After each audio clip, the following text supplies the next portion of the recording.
जिनके लूट खसोट के अवैध धंधों को बाबा पहले ही चौपट कर चुके हैं, आज जब उनकी वसूली की दुकानें बंद हो गई हैं तो सत्ता में आने के लिए झूठ का, मक्कारी का सहारा लेकर तरह तरह के तिकड़म लगा रहे हैं। लेकिन वो भूल जाते हैं जो गलत है उसे गलत ही कहा जाएगा और उसका परिणाम भी भुगतना ही होगा। इनके सब लूट खसोट के अवैध धंधे तो पहले सरकार चौपट कर चुकी है, क्योंकि इन्हें मालूम है जो गलत है वह गलत होगा, उसका परिणाम उनको भुगतना ही होगा। कभी राम मंदिर चढ़ावा चोरी पर कालनेमी के रूप में धर्म की आड़ में समूचे सनातन को बदनाम करने का प्रयास, तो कभी मासूम बच्चों की आड़ में तिलचट्टों को आगे करके अराजकता पैदा करने का प्रयास। कौन है वो लोग जो सरकार को सनातन विरोधी, छात्र विरोधी साबित करना चाहते हैं, जिनको सनातनी परंपरा अच्छी नहीं लगती, जो गाजी मियां का मेला लगवाते थे। इसलिए उनकी दुर्गति पहले भी हुई है, आगे भी तय है। इन्हें तो गाजी मियां का मेला लगवाना था और ये वही कार्य करते थे, और इसीलिए इनकी दुर्गति भी हो गई।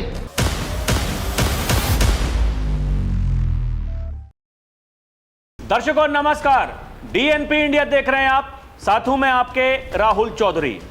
उत्तर प्रदेश के मुख्यमंत्री योगी आदित्यनाथ कहते हैं कि हम बोलते कम हैं, काम ज्यादा करते हैं, और जो कहते हैं जो करते हैं डंके की चोट पर कहते हैं, डंके की चोट पर काम भी करते हैं। लेकिन कुछ लोग हैं जिन्हें वो काम अच्छा नहीं लगता। आप पिछले 1-1.5 महीने से देखिए कैसे ये प्रयास किया जा रहा है कि ये सरकार सनातन विरोधी है, वो साबित कर दें कैसे भी करके। राम मंदिर चढ़ावा चोरी, जिसको बड़ा मुद्दा बनाया गया, और कुछ कलाकार सामने आते हैं। योगी आदित्यनाथ जब कहते हैं कि हनुमानगढ़ी में नमाज पढ़वाने का पाप आप लोगों ने किया था, क्या आप इस देश की जनता को बताएंगे, सनातनियों को बताएंगे वो पाप आपके द्वारा क्यों करवाया गया था, और किया भी था? तो क्या इतना साहस अपने भीतर रखते हैं कि किसी मस्जिद में हनुमान चालीसा का पाठ करवा सकें?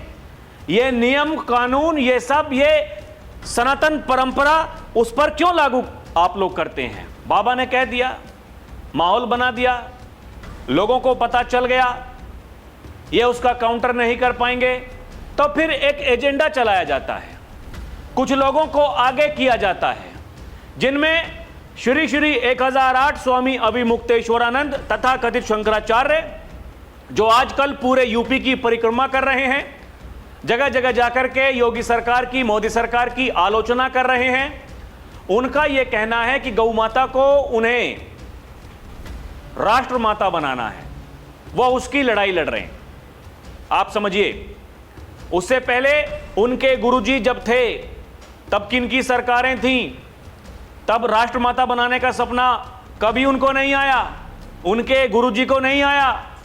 आज क्योंकि योगी बैठे हैं उत्तर प्रदेश में, मोदी बैठे हैं दिल्ली में, उनको यह सब कुछ याद आ रहा है। वो लोग हैं जो कह रहे हैं कि देश में इस समय तानाशाही चल रही है, तथाकथित शंकराचार्य हैं, कहने को भगवान हैं, लेकिन राजनीति में उनकी बड़ी दिलचस्पी है।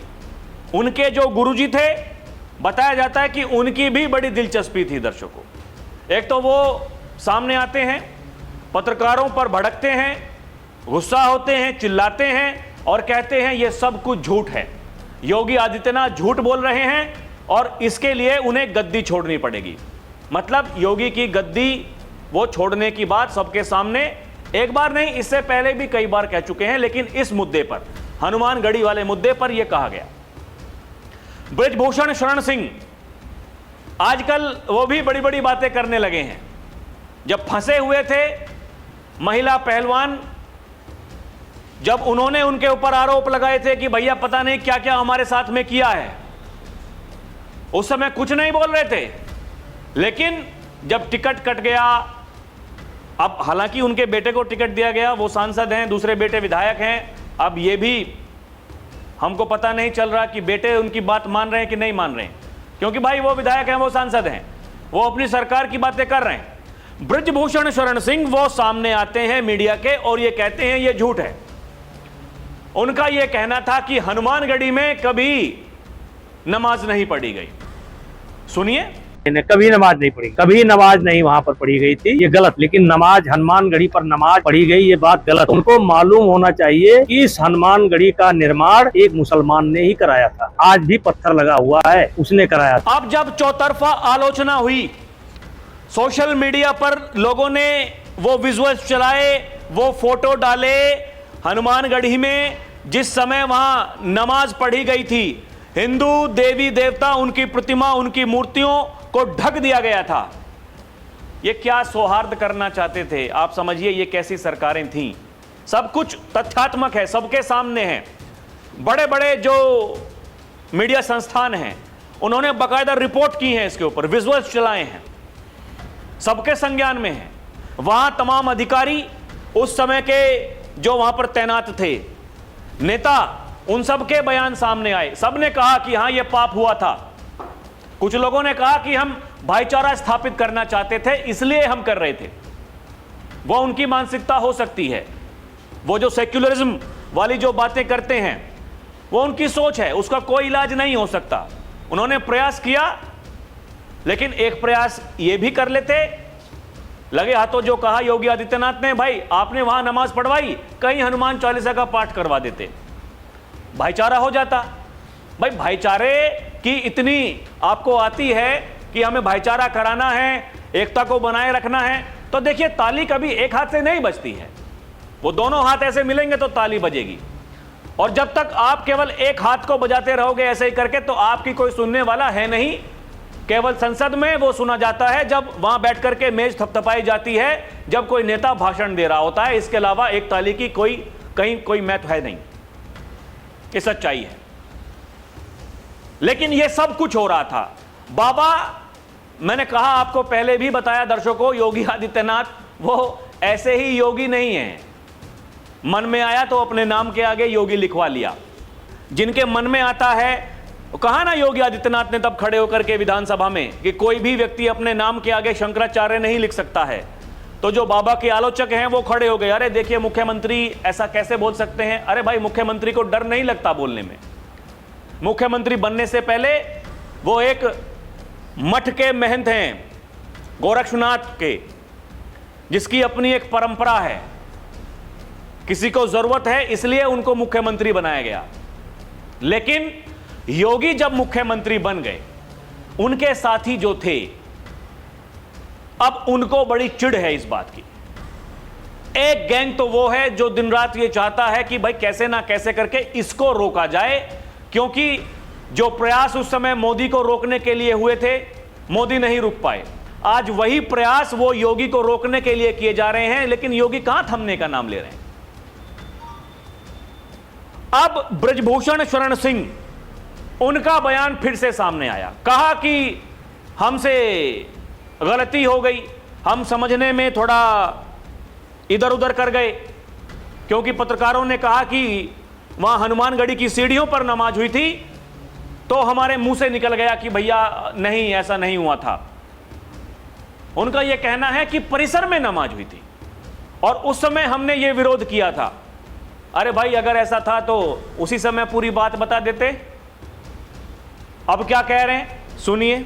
देखिए, मुझसे जो मीडिया के लोगों ने प्रश्न किया था, वो प्रश्न सीधा साधा था कि हनुमानगढ़ी की सीढ़ियों पर नमाज पढ़ी गई कि नहीं। मैंने कहा नहीं। हाँ, मुझे ये कहना चाहिए था कि सीढ़ियों पर नहीं पढ़ी गई, लेकिन परिसर में पढ़ी गई, या 52 बीघे के अंतर्गत पढ़ी गई, या किसी संत के स्थान पर पढ़ी गई। लेकिन जब ये प्रश्न मेरे सामने आया कि क्या सीढ़ियों पर नमाज पढ़ी गई, तो मेरे मन को एक बहुत बड़ा झटका लगा। अब सोशल मीडिया पर लोग ये सवाल पूछ रहे हैं कि ये बताइए, ये इन लोगों को हो क्या रहा है।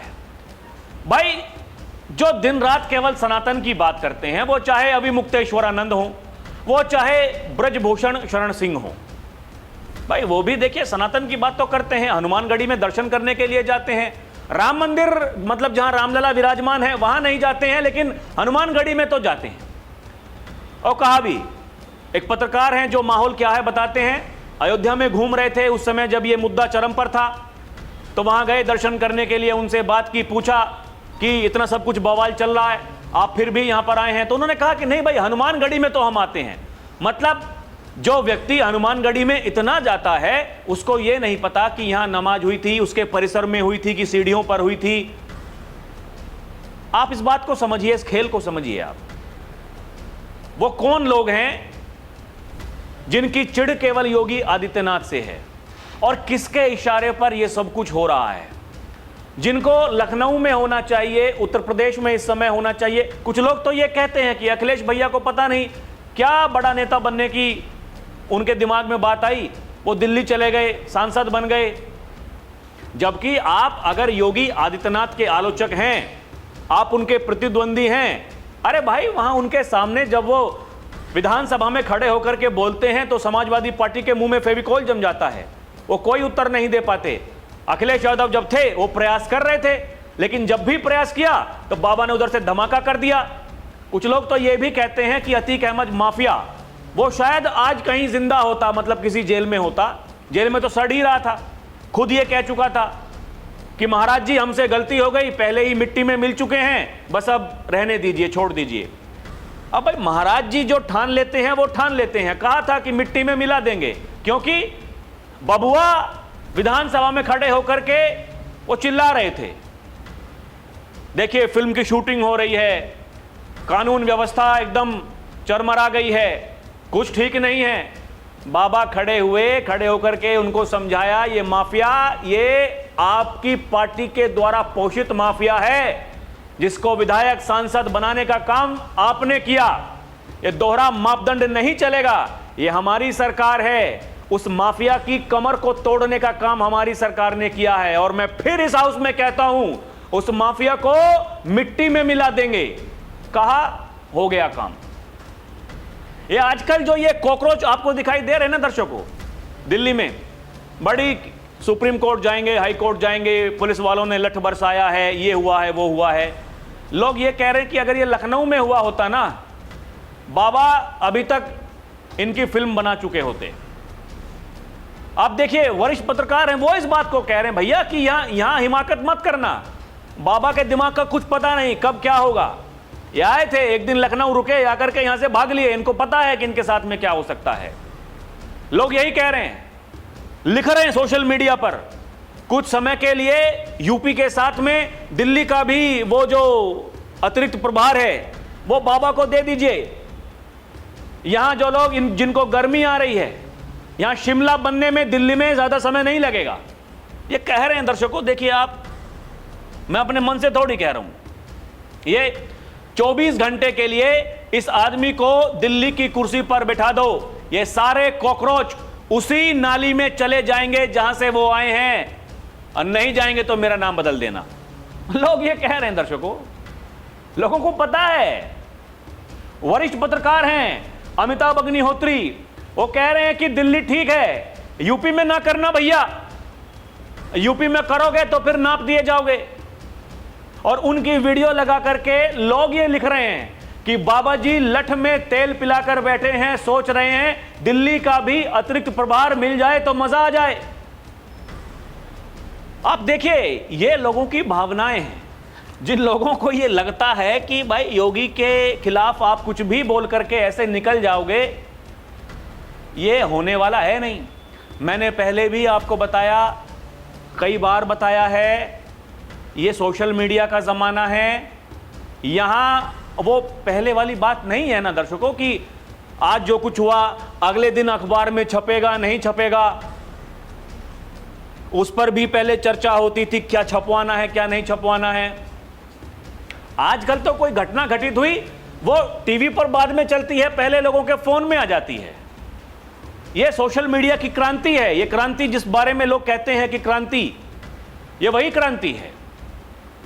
ये जो कुछ इन्होंने पहले कहा ब्रजभूषण शरण सिंह ने, तब लोगों ने कहा था ये भाई साहब जो कह रहे हैं कि हनुमानगढ़ी बनवाने के लिए एक मुस्लिम नवाब ने जमीन दिया, उसने बनवाया, तो भाई एक मुस्लिम ने जगह दी, एक मुस्लिम ने हनुमानगढ़ी बनवाया, और फिर मुस्लिम ने ये बोर्ड लगवा दिया कि यहां सिर्फ हिंदू ही प्रवेश कर सकते हैं। मतलब पूरे परिसर में एक भी बोर्ड नहीं है कि हनुमानगढ़ी को किसी नवाब ने बनवाया हो। कभी कभी मुझे खुद पर शर्म आती है कि मैं इस व्यक्ति यानी ब्रजभूषण शरण सिंह का पहलवान विवाद पर समर्थन हम कर रहे थे। यह बाकायदा उन्होंने ये दिखाया है कि भाई देखिए वहां बोर्ड लगे हुए हैं इस तरह के। आप इस कहानी को थोड़ा समझने का प्रयास कीजिए दर्शकों।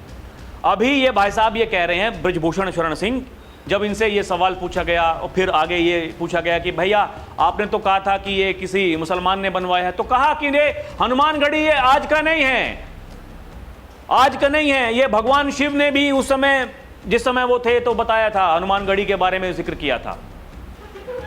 और कहा कि विदेशी आक्रांता जब भी आए हनुमानगढ़ी को निशाना बनाया गया लेकिन कुछ कर नहीं पाए। और बाद में इसके पुनरुद्धार के लिए वो पता नहीं कब की कहानी बता रहे थे कि मुगलों ने दिया, किसने दिया, कि ये कोई था बड़े दिल वाला, उसने वो जमीन दिलवाने के लिए मदद की थी। मतलब कहीं की ईंट कहीं का रोड़ा, भानुमति ने कुनबा जोड़ा वाली जो कहावत है दर्शकों, वो यहाँ पर आपको दिखाई दे रही होगी। लोग कह रहे हैं ये भाई साहब को फिर से पहलवानों की जरूरत है, तब ये कहा था, तब पिछली बार तो हम सब की वजह से बच गए थे। ये काहे के ठाकुर हैं, काहे के अपने हिंदू अपने आप को कहते हैं ना, जब चुनाव में जाते हैं, अरे बड़ा प्रभाव है भाई साहब, ये कर देंगे वो कर देंगे। ये कभी मुख्यमंत्री योगी आदित्यनाथ के पास वहां लोकसभा में बैठते थे जिस समय बाबा सांसद थे, दोनों एक साथ बैठते थे। आज देखिए बाबा कहां, ये कहां। यही है, यही सोच का अंतर है। जो बड़ी सोच का व्यक्ति होता है वो आगे बढ़ता है, छोटे वाले ये कॉकरोच बन के ही घूमते रहेंगे इधर उधर, कुछ होने वाला है नहीं। इसलिए कहा जाता है कि सोच को बड़ा कीजिए, अपने परिवार के बारे में मत सोचिए, इस देश के बारे में सोचिए, देश की जनता आपके बारे में सोचेगी। स्वामी अभिमुक्तेश्वरानंद, अयोध्या की हनुमानगढ़ी की सीढ़ियों पर कभी नमाज नहीं हुई, बयान को लोगों का ध्यान भटकाने का प्रयास बताया। ये देखिए, और ये यही नहीं थमते हैं, ये कहते हैं भारत माता शास्त्रों में नहीं, ये केवल संघ की कल्पना है।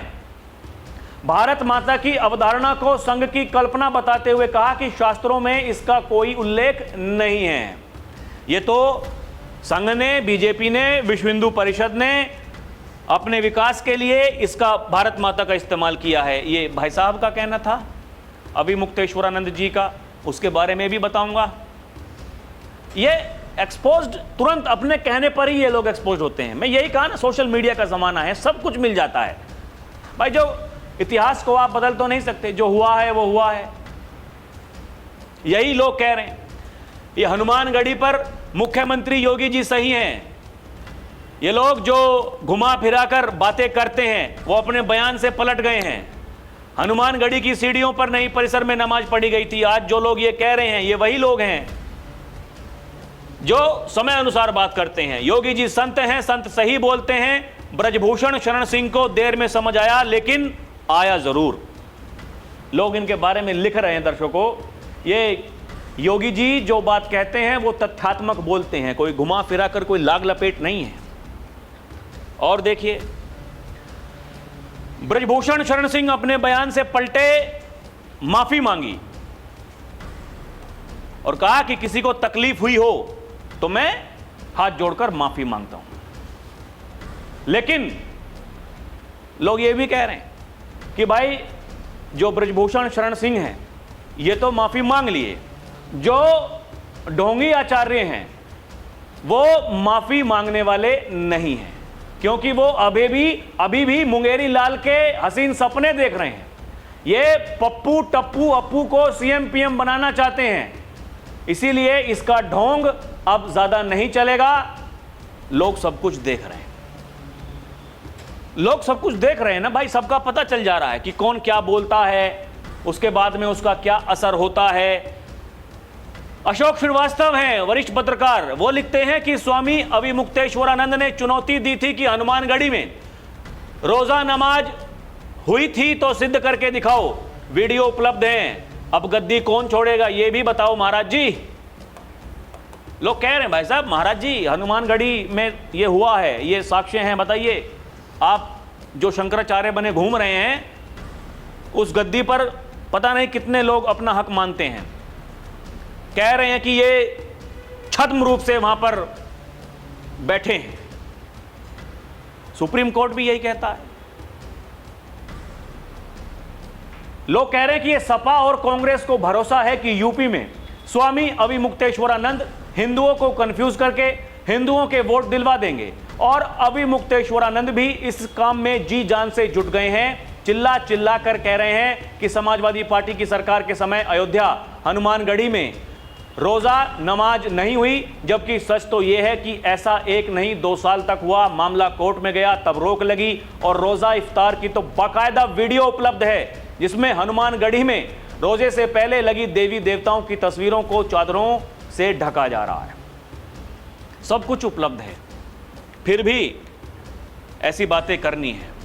और ये भारत माता को लेकर जो कहा गया, दर्शकों, स्वामी चिदंबर आनंद सरस्वती लिखते हैं कि स्वामी अविमुक्तेश्वरानंद कह रहे थे कि भारत माता काल्पनिक है, यह संघ ने हिंदुओं को भ्रमित करने के लिए बनाया।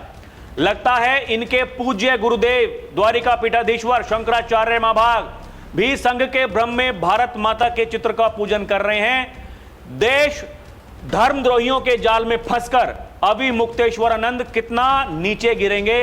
हालांकि भारत माता का जब सबसे पहले उल्लेख हुआ तब आरएसएस का जन्म भी नहीं हुआ था। वेदों ने पृथ्वी को मां कहा है, मतलब भूमि मेरी माता है और मैं इस पृथ्वी का पुत्र हूं। इस दृष्टि से भारत भूमि का चित्र और उसका पूजन अनुचित कैसे हो सकता है? कल को यह भी कह दोगे कि गायत्री तो भगवान सूर्य का मंत्र है, गायत्री माता का चित्र कहां से आ गया? वामपंथी ऐसी ही बातें करके लोगों को भ्रमित करते हैं। दुर्भाग्य से अविमुक्तेश्वरानंद उसी ट्रैक पर चलते हुए दिखाई दे रहे हैं। ये उनके गुरुजी भारत माता की पूजा अर्चना करते हुए लोग लिख रहे हैं भारत माता की जय। आप देखिए, लोग कह रहे हैं ये फर्जी शंकराचार्य अविमुक्तेश्वरानंद भारत माता का अपमान करता है। आपको बता दें कि ब्रह्मलीन स्वामी स्वरूपानंद सरस्वती भारत माता के सच्चे भक्त थे, लेकिन उनका यह शिष्य अविमुक्तेश्वरानंद आज भारत माता को काल्पनिक कहकर गुरु की विरासत को कलंकित कर रहा है। यह व्यक्ति क्रोधी, भोगी और सत्ता का लालची है। आध्यात्मिकता इससे कोसों दूर है। अखिलेश यादव इसकी खुली दलाली कर रहे हैं। वोट बैंक की राजनीति के लिए अखिलेश किसी भी हद तक गिर सकते हैं, चाहे गुरु अपमान हो या माता का अपमान। ये देखिए, सब लोग लिख रहे हैं, तस्वीरें लगा रहे हैं। भाई साहब ये देख लीजिए। अब पता नहीं इस पर भी कोई सोचते नहीं है क्या? कुछ बातें नहीं होती हैं क्या? कौन इनको समझाने वाला है, कौन इनको कहने वाला है? कुछ समझ में नहीं आ रहा दर्शकों। लोग कह रहे हैं कि अविमुक्तेश्वरानंद एक संत नहीं, राजनेता हैं। जो व्यक्ति अपनी गुरु परंपरा का सम्मान ना करे, जो व्यक्ति अपनी भारत माता का सम्मान ना करे, वो व्यक्ति संत कैसे हो सकता है? यह व्यक्ति शंकराचार्य कैसे हो सकता है?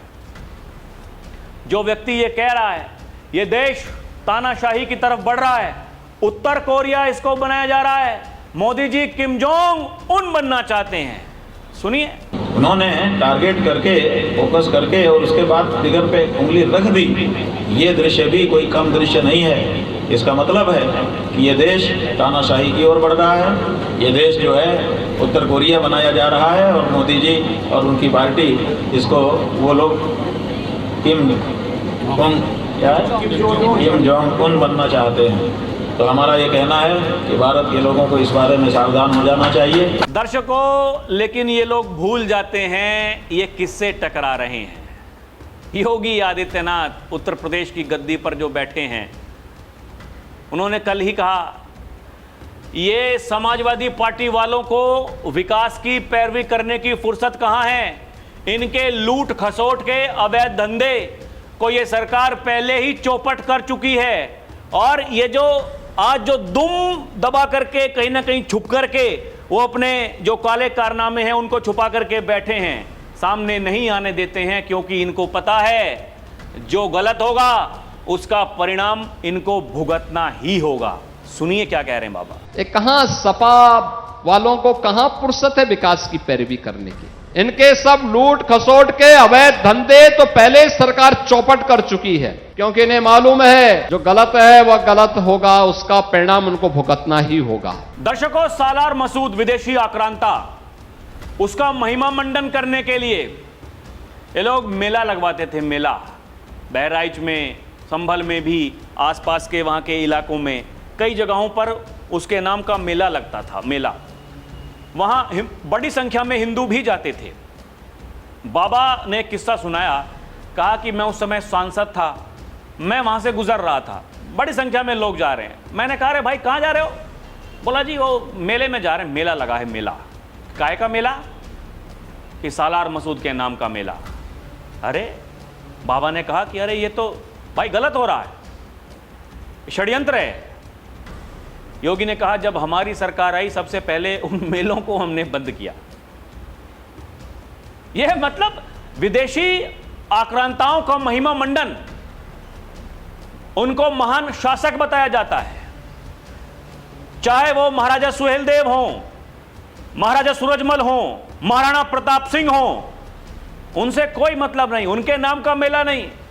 लेकिन विदेशी आक्रांता, उनके नाम का मेला। और यही कहा बाबा ने कि ये जो तुम्हारी ये सनातन विरोधी जो सोच है, तुम्हारी दुर्गति का कारण यही बनी थी और फिर से बनेगी। सुनिए। महाराज सुहेलदेव जिनके कारण हम सब जीवित हैं, महाराज सुहेलदेव की परंपरा को सम्मानित करने की बजाय इन्होंने एक विदेशी आक्रांता सालार मसूद गाजी के नाम पर मेला लगाना प्रारंभ कर दिया था। लेकिन एक कांग्रेस और समाजवादी पार्टी के लोग हैं, इन्हें महाराज सुहेलदेव की परंपरा अच्छी नहीं लगती, इन्हें तो गाजी मियां का मेला लगवाना था और ये वही कार्य करते थे। और इसीलिए इनकी दुर्गति भी हो गई। ये योगी को, योगी की सरकार को सनातन विरोधी साबित करना चाहते हैं। दर्शकों, ये पूरा गैंग है, इनका पूरा गैंग है। सोशल मीडिया से लेकर के अलग अलग जनपदों में जो इनके सक्रिय लोग हैं, कोई ज़मीन पर जाकर के लोगों को मूर्ख बनाने का प्रयास करता है, तो कोई फेक अकाउंट बना करके सोशल मीडिया पर वो जाति को जाति से लड़वाने का काम करता है।